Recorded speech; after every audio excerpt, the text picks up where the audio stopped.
Nutrition is a gigantic conversation. Where do we start? It is, you're so correct, a gigantic issue. And I do not have any nutrition certifications. I have what I learned in my undergrad and a lot from experience. So all that I'm saying is just purely experience that I've had, what I've seen from my clients, and my general beliefs. So I think a really good place to start is finding what your problem with food is or what your nutrition issues are.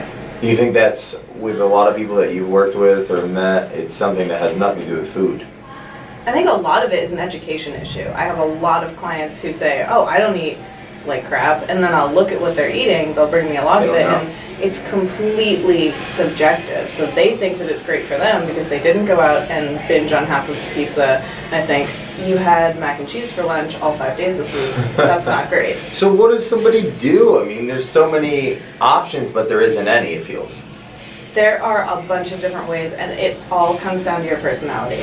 I really like numbers. I like everything to be exact, so tracking my macros and weighing my food and really hitting set points works for me. But I know that that doesn't work for a lot of people, so there are a ton of options like intermittent fasting, intuitive eating, calorie counting. So what's intermittent fasting? Intermittent fasting is huge right now. It's where you essentially shorten your feeding window to a few hours a day. It's recommended that you start with about 10 hours a day, so maybe eat from, say, 11 o'clock a.m. to 8 p.m. Okay. And, or that, I guess that would be 9 hours, and then eventually shorten it down to somewhere around 7 or 8 hours. So you start with a window that's greater than the one that you'd end with, which is a smaller window, and you only eat in that time. Exactly. Why would somebody want to do that? That sounds terrible. Well, so you hear a bunch of people say they skip breakfast, right? Yes, a lot of people. So they've already started it. They start their day with lunch, and then they just cap themselves at around 8 p.m. So they don't eat a heavy dinner and gain weight like that?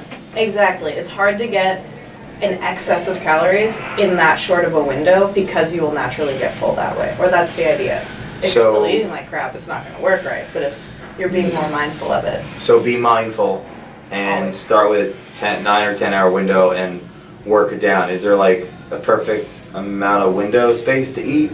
Definitely not perfect, but a lot of my coworkers and clients seem to do well with around 8 hours. So they only eat between an 8 hour period? Yeah, most of them do around 12 p.m. to 8 p.m. Where did this come from, this craze with the intermittent fasting? I think it comes a lot from the flexibility of it. You don't have to cut anything out of your diet. You don't have to track anything. You can just say, I'm not going to eat from this hour to this hour. It's 2 things you have to keep track of, and beyond that, it's not nearly as strict. What was one of those other lifestyle nutritional ways? You said intermittent fasting, then you said something else. Intuitive eating, probably. Yeah, what's intuitive eating? So Are we reading a book? Like, it sounds That's smart. Huge on the mindfulness factor. So that is when you eat, you're eating slowly, you're paying attention to whether or not you're still hungry, and you want to make sure that you're eating because you're hungry, because you need fuel, and not because of some underlying stressor or because you're on a binge or something like that. How do you control that? I feel like I'm always eating out of stress. And always That's eating. exactly how I feel, which is why intuitive eating does not work for me. I like numbers, and I am a stress eater.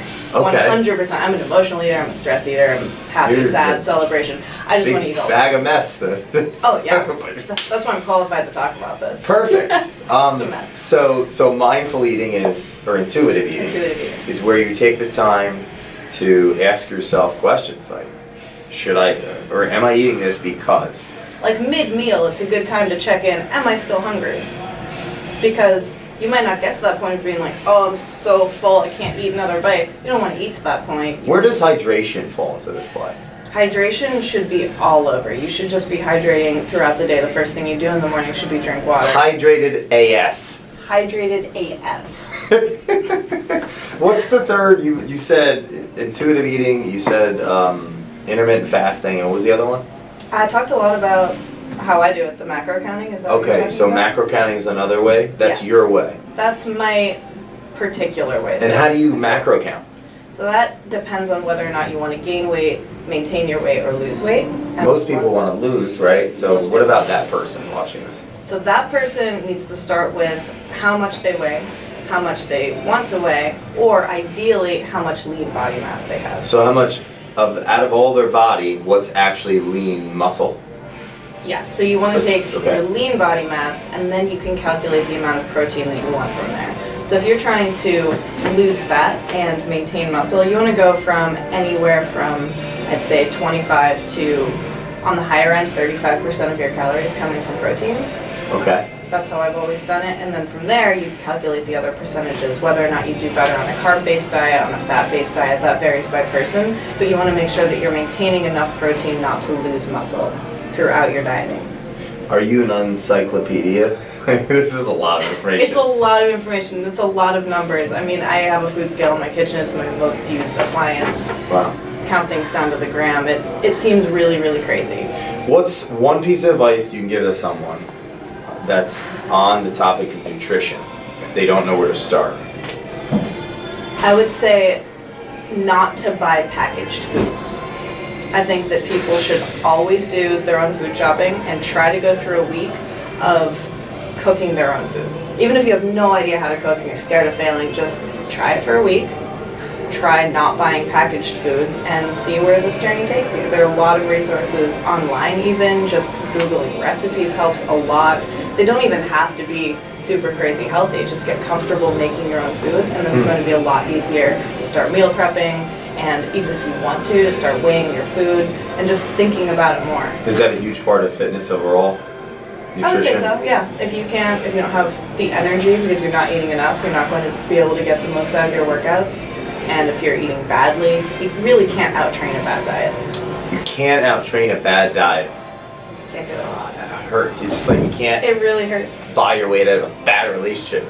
But again, that's super relative. So an athlete like Michael Phelps, a bad diet for him is completely different from a bad diet for me. He's burning so many calories across the board that he needs a ton of calories from fat, proteins, and carbs all in one, so he can eat what most people would consider to be like crap and still be okay because he needs that much fuel. Depends what you're doing. It depends what you're doing. If someone wants to find you, where do they find you? To talk about more of this nutrition stuff. I'm always here. I live in the City Fitness, Second Fishtown? and Spring Garden, No. Northern Liberties. Northern Liberties, 2nd and Spring Garden, Fishtown. Oh, this is your home. No, I'm just kidding. This is my home. This is my bed right here. See you later.